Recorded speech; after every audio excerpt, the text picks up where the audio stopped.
Hi, I'm Jeff the Junk Seller, and this presentation is going to be called "The Day in the Life of a Picker." It starts with a subject that I've tried to avoid as a dealer, which is something called challenge coins. Generally, they're issued by the military, but I found that I had one, and I can't remember where I got this. I know that I've had it for less than a year. I probably got it last winter. I probably got it from Nebraska Dan. I maybe paid a couple of dollars for it with him. There's even a chance that I got it from Robert and Sherry, who buy storage units and sell out at Canton. And if I got it from them, I may have gotten it out of a bunch of coins that I paid four for a dollar, six for a dollar, eight for a dollar for. When I got it, I knew that it had something to do with the military, but I didn't know that it was one of the earliest challenge coins that in the popular modern era. The subject, when I got into it, I'd learned a lot about them, and I used to hold them in really low regard, but I'm having to change that because I found that some of them, like if you get one of the presidential issues or a CIA issue or some of the elite special forces like the Navy SEALs action for the related Navy SEAL actions or Delta Force, anything like that, they can be worth thousands and thousands of dollars. This one that I got, it's only about the size of a nickel, and it's brass or aluminum or bronze. And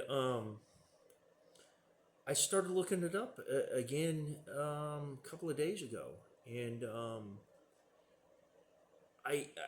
this time when I used Google Lens, I started coming up with information, and I'm not so certain how much of it is accurate. But I found several sources that quoted that the the example like I have is was issued by a guy that was named Colonel William Quinn. They called him Buffalo Bill, and the ones from 1850 or 1950 1952, the Korean War issue, those are supposed to be really rare, really sought after. Out of the, I found an article that was the top 10 most valuable challenge coins, and these issues were like number six on that list. And the one that I have is different than any of them that I found referenced, in that the date range is 1950 to 1959. They say that these were issued all the way into the early 60s, and I don't know anything about rarity on these, but I wound up submitting this to a fellow that I know at Heritage. They got back to me within a couple of days and told me that they didn't hold them in very high regard, and that they thought that they should sell between $10 and $100. I happen to disagree with that information based on some of the other articles that I learned. And I used to sell these for $5 a piece. I used to just put them in a box and whatever you wanted. I didn't even look at them. I didn't care. Used to get them out of the bins at Goodwill, and I don't know what I was selling. I could have let go of some really valuable um, challenge coins, but you live, you learn. But when I thought that I had a really good challenge coin, um, I wound up on Facebook Marketplace, and just scrolling through there, I found a photo album. It was German. It had a crest um, painted on the front of this leather-bound photo album. And on the inside, there were four photographs. And the lady had it marked at one time $50 and had it marked down to $20. Well, I contacted her and I told her that I'd like to get it, and she had me come out. I told her that I wanted to meet on Wednesday, and this was going into the morning after I discovered this challenge coin. And I only got a couple hours sleep. I went to sleep like 2 o'clock. in the morning, and I had to get up at 4 because there's a flea market out in Cleburne called Birds, Burds, and it's a Wednesday flea market. And I talked to a kid that goes to that market a lot. He says that if you want to get anything good there, you need to be there about 6 in the morning and shop it by flashlight. So that was my plan. I had to drive 104 miles to get there, and I was there at 5:58 in the morning. I pulled into the parking lot and I did some shopping. It was really I got one handful of stuff. I paid $25 for. There was a vintage pocket knife that has kind of a lock blade mechanism to it. I didn't notice there's a chip out in the plastic. Otherwise, I probably would have passed on that. I got an Eversharp pen with a 14 karat gold nib. I got a Texas State Police hat badge that has a slight bend to it. I've got to get that corrected. Brass hammer will probably do it, but and I got two Eversharp Schick injector razors with Bakelite handles, Bakelite or celluloid handles, and I only had to pay $25 for all that. And the guy that when he told me the price, I almost would only want to pay $20 for that, but this guy's one of three guys that I met out there. I talked to all the vendors, seeing if anybody had any photographs or old postcards, and this is one of the guys that said that he has a whole bunch of it, but he didn't have it with him. And I need to see what that guy has.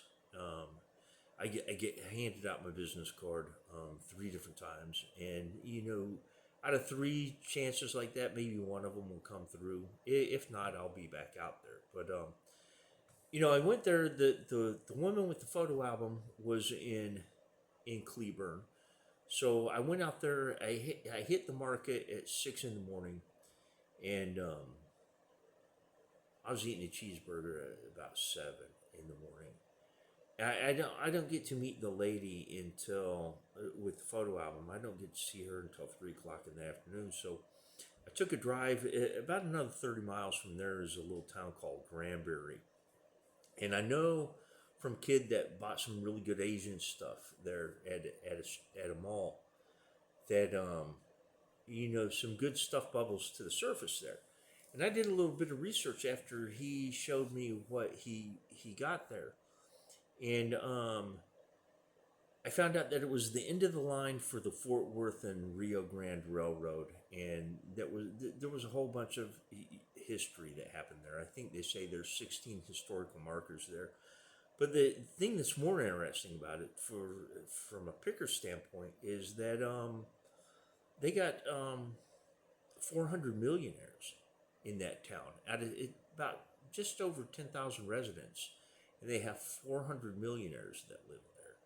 So there's a lot of really valuable stuff that has potential to bubble to the surface.